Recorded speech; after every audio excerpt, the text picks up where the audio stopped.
Good evening. Our sign language interpreter is Wilson Ochuka. Now, the Kenya Conference of Catholic Bishops has accused the government of living in denial about the wanting state of education and provision of health services in the country. The bishops have cited the failure by the Social Health Authority to settle part of hospital claims owed to faith-based institutions and the lack of clarity on the competency-based education as detrimental to the future of Kenyans. The bishops have also faulted the government for enacting laws that the church finds repressive. Brenda Wanga reports. While lauding the government for maintaining peace in the country for the larger part of the year, the Kenya Conference of Catholic Bishops, KCCB, says the executive needs to do better in key sectors, especially education and health. We need a spirit of openness to address these serious concerns from a spirit of openness and not to be in denial. There are serious things happening in our schools. The bishops say the current system of education, CBE, was rolled out and implemented without clear guidelines for not only the teachers and learners, but parents as well.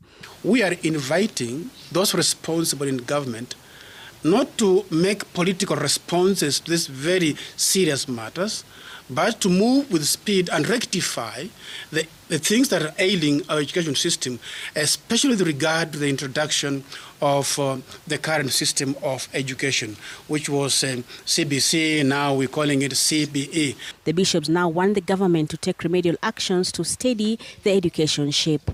They also want the government to level the education playing field by ensuring that adequate teachers are deployed equitably, capitation is availed fully and on time to enable schools to function optimally. The head teachers tell you capitation is not even sufficient for them to run the schools, yet they're not allowed to collect any extra money from the parents. The religious leaders are imploring government to pay claims made by health facilities. They say the pending bills are from both the defunct NHIF and now SHA. They say the continued delay in clearing these bills is putting health provision at risk. What you want to affirm is this: our hospitals, whether they are owed by NHIF or SHA, the suppliers are waiting for their money. We need medical supplies. We need to pay the staff. Our hospitals are running on debt. At the same time, they have asked the government to repeal contentious sections of the Computer Misuse and Cybercrimes Act, as well as reviewing the Religious Organization Bill of 2024. Both laws, they say, have the potential to muzzle freedom of expression and worship. Besides that, the bishops are encouraging the youth to exercise their civic duty by participating in the ongoing continuous voter registration.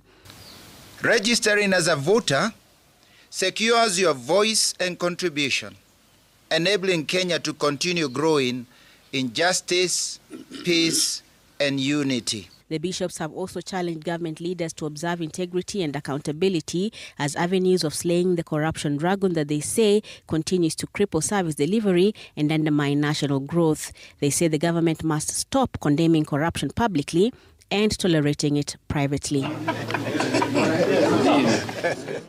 Brenda Wanga, Citizen TV.